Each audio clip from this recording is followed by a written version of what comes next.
everybody. It's Mark Thompson, and I'm so delighted today to have my friends Brian and Jeff, who've been great mentors to an industry that has continued to just revolutionize the way executives have been able to prepare themselves for the next chapter in their careers. And I'm really in their debt from the standpoint of learning about how coaching and being coachable is really a big perspective that is gaining traction at an incredible rate throughout the world. I mean, when we think about us and the coaching process, you look back 20 years, you look back over even the history beyond CoachSource.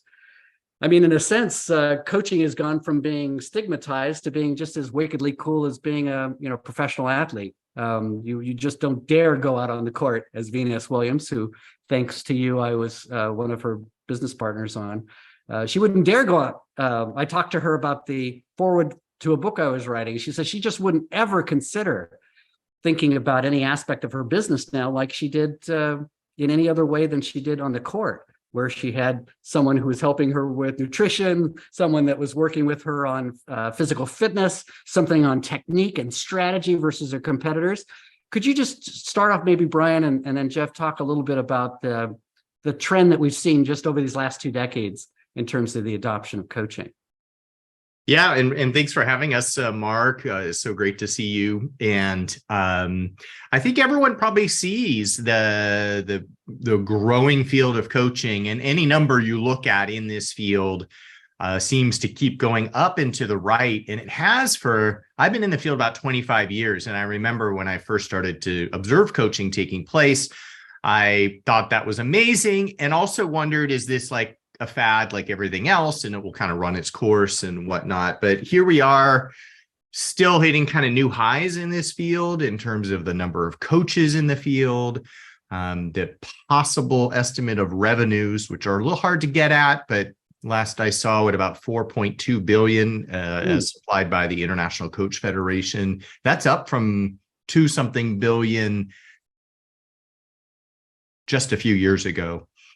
So the field just seems to keep growing and expanding, and it used to be just executives only, which is actually where we still focus, but now you're seeing coaching for all levels of leaders, or even those not yet in leadership positions.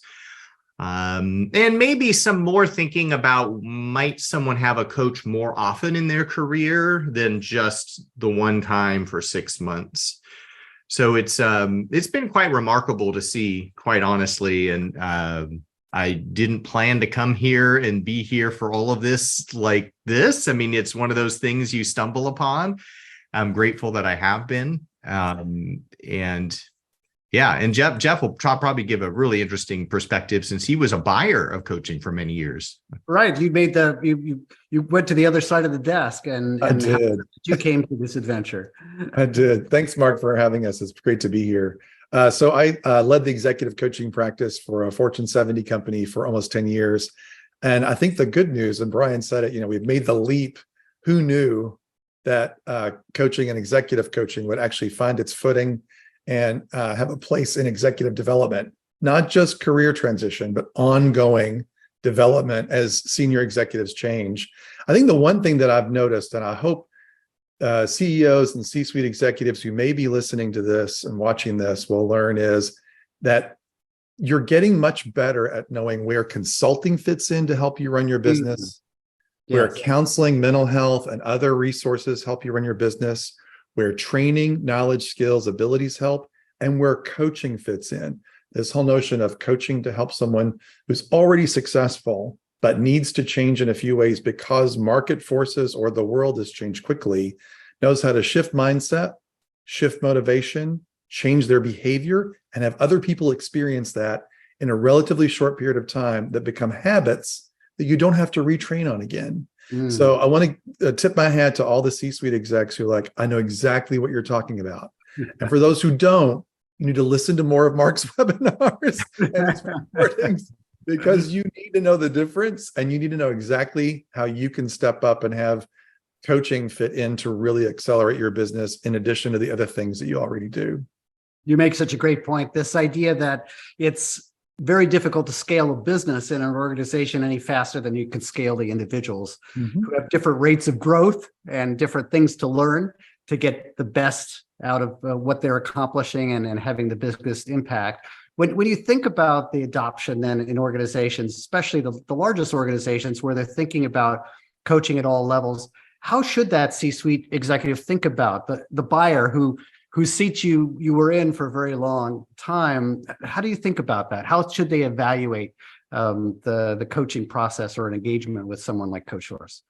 Sure, and I'll answer that in two ways. The first is a story. So I said in the C-suite boardroom of a Fortune 50 company as the C-suite gathered to look at succession, and they said they were just kind of stumbling all over themselves. And finally, the CEO said, "We all realize that everyone who follows us in these roles cannot look like us or have the same experience we have." So they got that diversity and inclusion wake-up call, which was welcome and important. The second one, though, was that the CEO said was really powerful, and that is the people who keep copying our old behaviors, whether they were good or bad, and think that's going to get them to be a successor or get them into the C-suite or senior executives, we have to stop that message right away.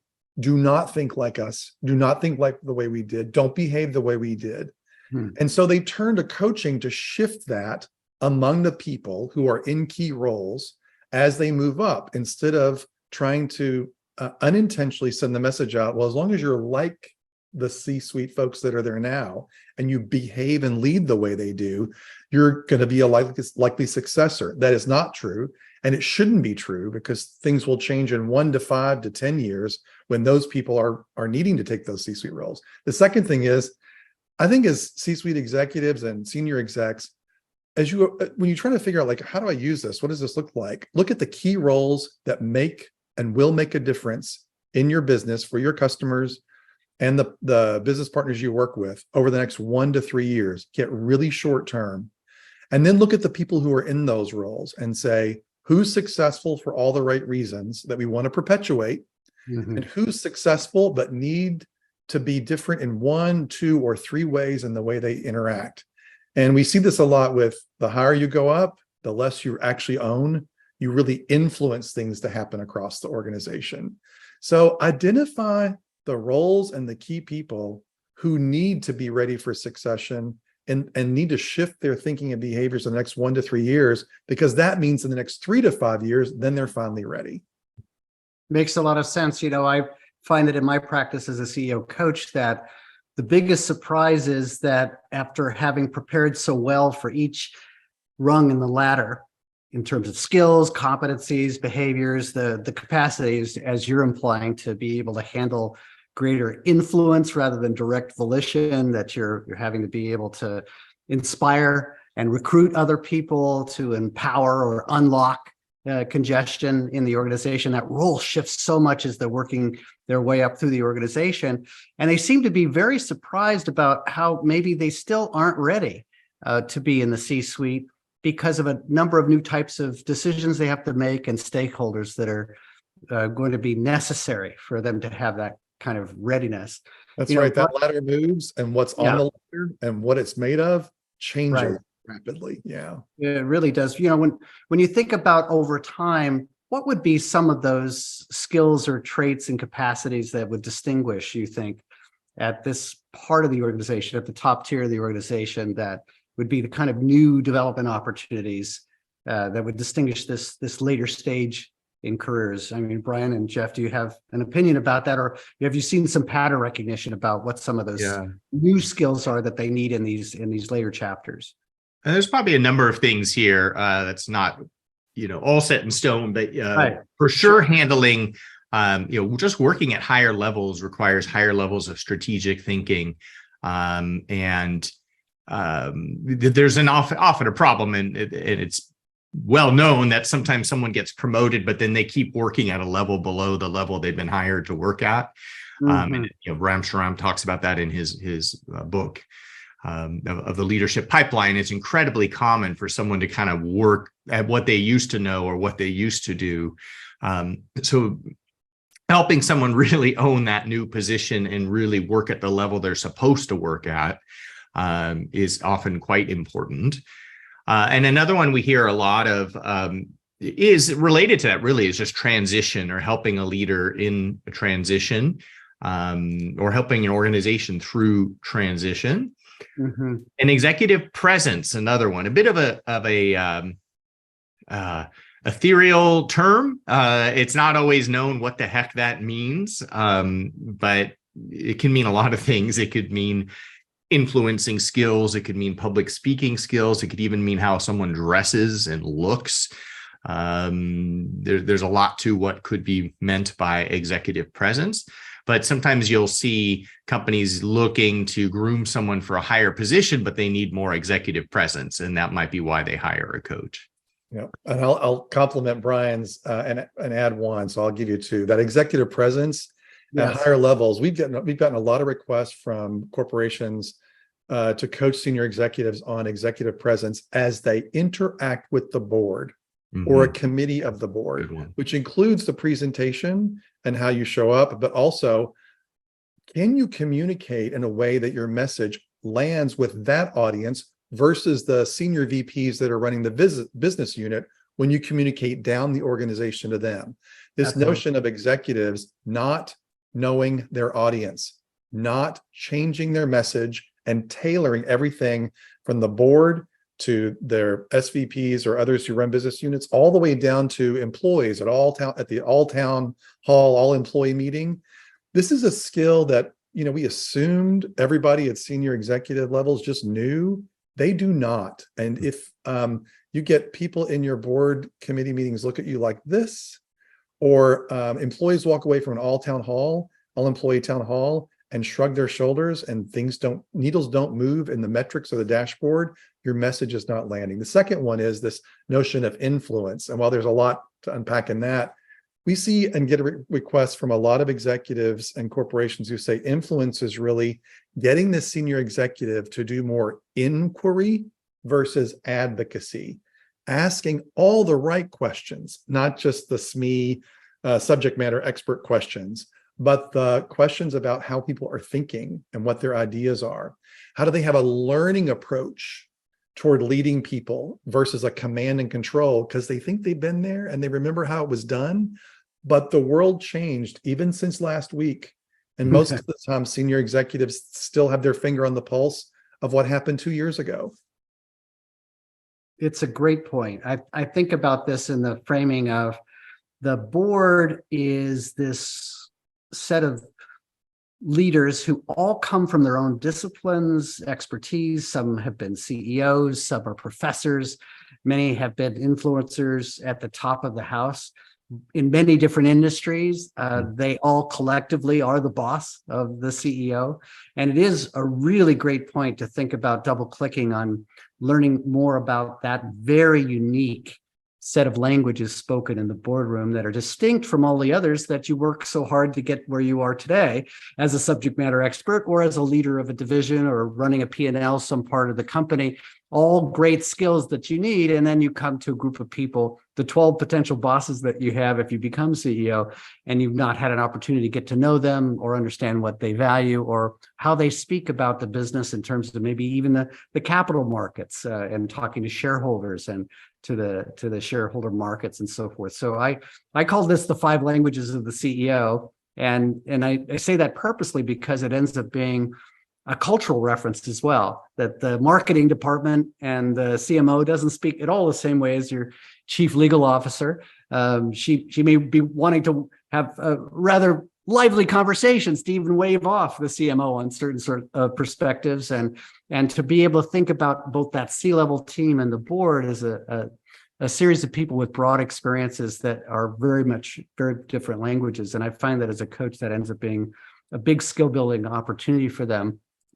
When you think about the opportunity to take that coaching and move it down through the organization, you were both referencing to the fact that now it can be anywhere as a part of the development program, which I think is so healthy, that coaching, the vulnerability and the growth that comes from coaching should be a lifelong endeavor. That now shows that there are different types of competitors coming in the marketplace for coaching. Could you talk about that landscape from the very top end to the robo coach and AI and so forth? What would be your opinion these days about that?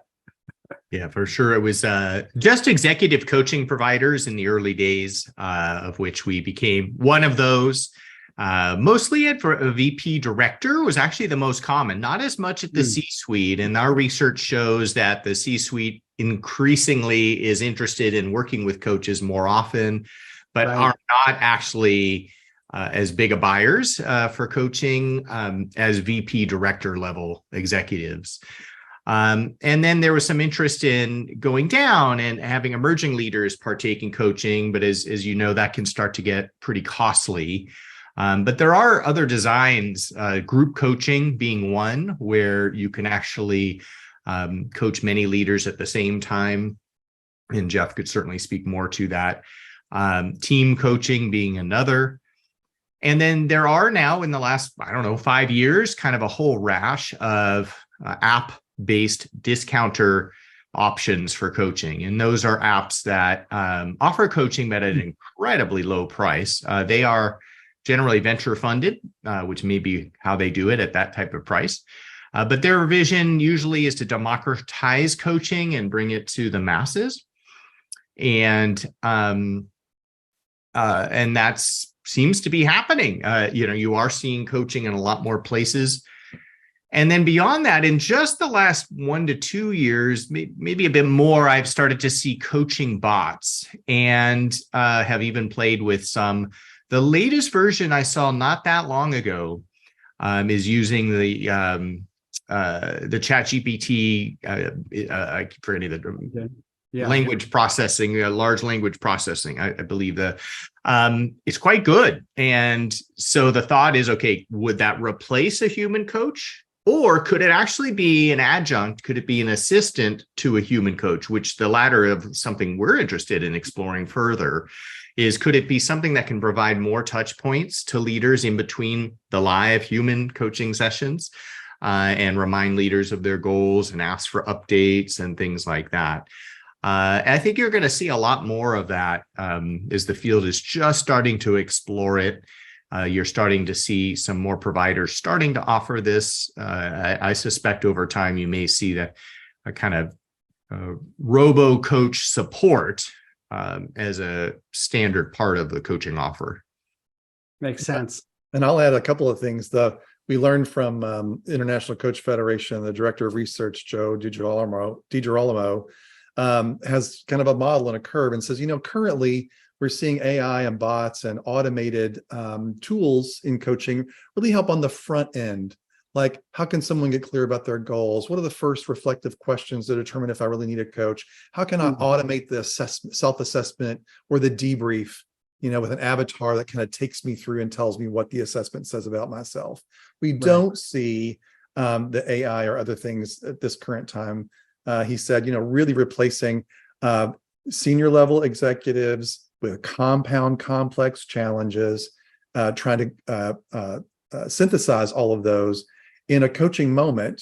That still takes a human. So we may see that evolve over time, but right now it's like, well, let's use tools where it's helpful and useful, and let's make sure we're using the human interaction with a coach where it's the most valuable. I think the other thing we're learning, and if you're a C-suite executive, like, how to make sense of all this, think about coaching as you would your investment portfolio. You're diversified and you know what each tool is doing and why it's there and why each instrument is there. Now you have lots of coaching options. Know why you're using low cost, generalized coaching for the masses, if you will, or the common need.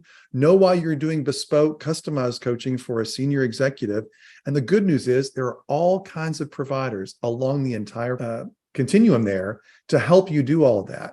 So think about it, not of asking everything of one provider, but saying, what's the portfolio I put together so my organization and my leaders get exactly what they need? It's an extraordinary concept to think about how you can customize from the range of skill building, which would perhaps lend itself to types of bots, to behavior change, which would be particularly bespoke and maybe very intimate and important for a senior leader. I had a most extraordinary experience last Wednesday. I was at a Fortune 50 company, coaching as a team, as I have for the last 20 years, with Marshall Goldsmith, one of the fathers of the executive coaching profession. And Marshall engaged in something that I'd never seen him do before. And he's been working on his own Marshall bot, which I think Brian. Yeah, Marshall bot, yes. The Marshall bot. He realizes it ain't going to be Marshall, it ain't going to be me. So it's kind of that sweeter, younger brother who's a little straighter, less funny, and maybe not as profound in many, many different ways as Marshall. But what he did in the meeting, we were sitting with the chairman of the board, and we were talking about the succession plan for a potential CEO coming into office. And Marshall starts clicking away on his laptop. And what he did is he entered a couple of the things we were about to suggest as a part of the course of action in the plan. And he popped that into ChatGPT and into Bard. And it came back with some interesting thoughts. And what I found when I've done that to check my own work is that it'll come up with a couple of things that I knew but wouldn't have remembered in that moment. And I thought that was kind of helpful. It comes up with a couple of things that are just like way off, just like maybe the interns that I have on my staff. And then it came up with things that were just what I was about to say. And we actually disclosed to him, because we were doing that very strange behavior to him. He says, you know what? I just went to my doctor and I was having some issues. And I felt so much more confident because as I went through she went through the diagnosis, she was typing in some of these prompts. And what it was doing is grabbing some of the recent science and being kind of like a little bit of a mini second opinion about the courses of action and all the rest, and how much more confidence that actually gave him as a patient to think of it as more, the words I'm using, augmented intelligence, where we could spend most of our time being focused on what our great experience as humans and creative input could be, and the humanity and the heart that we could bring to this coaching work. And then also making sure that, well, maybe we just double check the checklist manifesto in terms of the other points of reference. Let's check the rest of the encyclopedia. I mean, Marshall's put everything in his books, 30 books plus 4 New York Times bestsellers. He can't remember in 3 seconds everything he wrote. I can't remember it in the 4 books that I've written either. It'd be nice to still have access to that and then choose when to use it. So it's going to be an interesting hybrid that we see maybe evolving as these tools change the world and continue to change the way that we practice. When you think about the next 5 years for coaching, what would be the way you'd frame for a person who would like to become a coach? We talked earlier about a CEO who's making that transition. Sometimes they look into doing more coaching. I have a good friend, Hubert Joly, who's also teaching at Harvard Business School and does coaching. Harry Kramer, one of the great CEOs from Baxter, who teaches at Northwestern, one of the favorite teachers in the business school, and also doing some coaching that I've done with him. How should people think about that process and becoming best prepared to contribute in that way, maybe in the middle or later parts of their career? That's Jeff's department, so let's have him. I'll start, and I'm sure Brian will have an idea. So a couple of things. One is, and I'll share this story. So I became a coach in the middle of my career, and took one of the senior executives who also went through executive coaching as well. And in the first 4 hours of our experience on our first in-person training, the coach trainer said, it's important that you set aside for now everything you know or think you know and your experiences, because you're gonna as a coach, you need to be able to ask questions from 100% curiosity and really offer no advice. And the senior executive actually got up and protested and said, I'm not going to ignore everything. It's all valuable. And the coach trainer said, no, it's just it's for this experience, which was going to be 60 hours to 80 hours over the next year and a half. Like, when we come together, set it aside so you can learn to ask questions from the space of not knowing. And this is the challenge I see with so many CEOs and other senior executives who want to be a coach. It's not a bad thing that you have all this experience. What you're missing, and what I believe you need to be trained in, is how to set all that aside and learn how to ask reflective questions so that the other person has their own insights and ideas. And then when they need a boost, they need an example, they ask for guidance, or they say, how can I bump my idea up against your experience? You can bring that in. But it's like setting aside all your toolkits and learning a brand new profession or industry. And then when you get the training and you know what that feels like, then you pick up the toolbox you know really well. And then you know when to pull out the right tool at the right moment, because it's not about us anymore as the expert or the coach. It's about the people who say they want some change in their own thinking or their own life. And we're the conduit. We are not the energy source that transfers into them that makes them like us. Mm-hmm. Yeah. And I would add that, 5 or more years ago, it was less common for clients to say, we want to make sure the coaches you bring us are all certified in kind of have had official coach training.